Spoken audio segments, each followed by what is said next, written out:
Baltic देश Bulgaria में चुनाव हो रहे हैं और रूस के राष्ट्रपति पुतिन के लिए ये सबसे अहम है। बुल्गारिया में 2 साल से भी कम समय के भीतर 5वीं बार चुनाव हो रहे हैं। इस चुनाव से नेटो संगठन में फूट पड़ सकती है। साथ ही पुतिन यूरोप के सामने गोला बारूद का संकट खड़ा कर सकते हैं। बुल्गारिया साल 2004 में नेटो का सदस्य देश बना, लेकिन इस चुनाव के नतीजे तय करने वाले हैं कि आगे क्या होगा और पुतिन इस चुनाव को क्रेमलिन से कंट्रोल कर रहे हैं। उन्होंने चुनाव में अपनी कूटनीतिक ताकत क्यों झोंक रखी है, देखिए ये रिपोर्ट।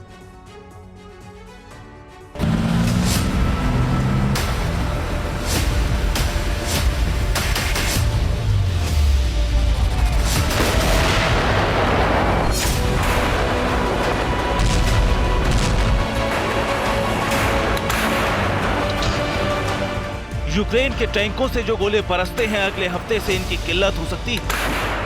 यूक्रेन की आर्टिलरी के बड़े बड़े शेल्स का भंडार अगले हफ्ते खाली हो सकता है।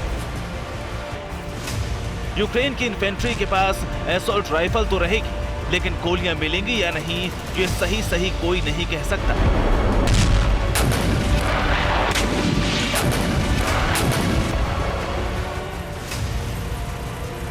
यूक्रेन के एम्यूनिशन यानी गोला बारूद का नाता जुड़ा है बुल्गारिया से और इस देश में चुनाव जारी है। पुतिन ने इस चुनाव में अपनी कूटनीतिक ताकत झोंक रखी है। क्यों, ये समझिए। बुल्गारिया में 2 पार्टियां चुनाव लड़ रही हैं। एक है जीआरईपी और दूसरी पीपीडीपी। दोनों पार्टियां नाटो की समर्थक हैं, लेकिन किसी पार्टी को बहुमत मिलने के आसार नहीं।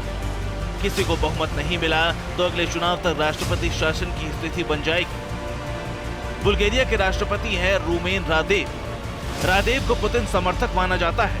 वो क्रीमिया को रूस का क्षेत्र भी घोषित कर चुके हैं, यानी रादेव रूस के समर्थक हैं और बुल्गारिया के अगले चुनाव होने तक, उनके नतीजे आने तक फैसले राष्ट्रपति रादेव लेंगे और इसका असर जंग पर पड़ना तय है। जंग पर असर कैसे होगा, ये समझिए।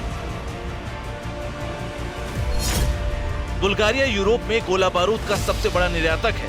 AK सीरीज राइफल की गोलियां बुल्गारिया में बनती हैं। यूक्रेन में इस्तेमाल हो रही सोवियत आर्टिलरी के गोले बुल्गारिया में बनते हैं। पुतिन समर्थक रादेव देश चलाएंगे तो पुतिन इनका प्रोडक्शन कम करा सकते हैं।